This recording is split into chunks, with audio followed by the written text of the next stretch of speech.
When we talk about money, we always say we want to manifest more money, we want to be safe.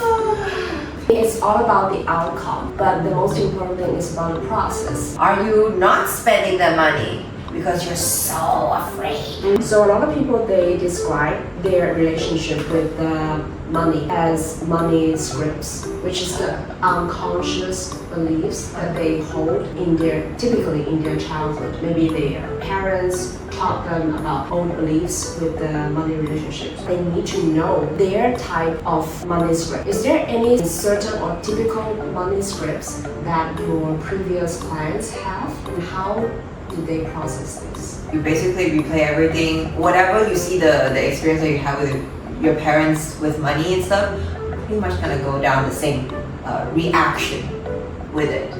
So some I've heard or like I've seen is that some people feel that money is evil. Money is evil. Number two would be like, if you do not work hard, then you're not gonna have it. You're facing the money narcissist.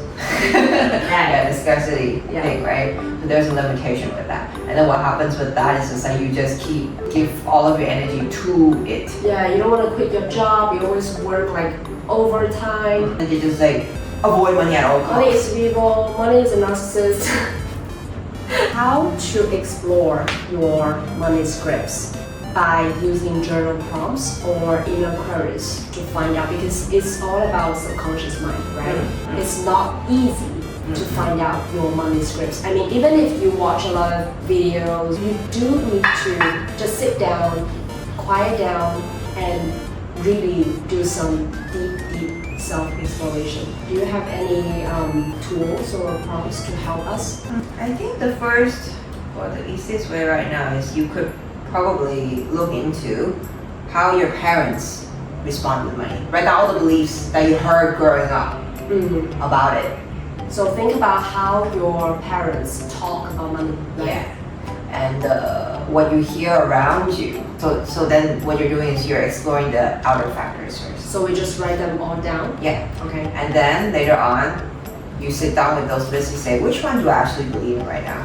That I pick up, that I agree. The one that you look at that gives you the most feeling, that one is the strongest reaction now. Your parents, what the media says, and which one do you choose to go back to all the time? That's number one. And the second one, you look into yourself. Which one is most impactful to you? So like I said, the one that gives you the most feedback, the most like emotional, high or low, whatever, that's the one. Okay, let's look into that. And from there, you probably have to like really sit down and think like, is this true?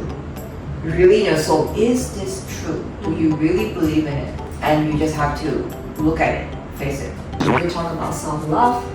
We talk about how to be conscious about money spending, how to analyze your parents' pattern when they spend money. And I think the most important takeaway for us is to be really conscious about your relationship with money. Are you not spending the money because you're so afraid? That is non-self-care, self-abandonment again. So when it comes to consciously spending the money, it's all about how do you make the decision. You gotta know how you process all this decision making. Let's say you want to buy a computer. It's not about which brand that you're into. It's about why you want to buy this one.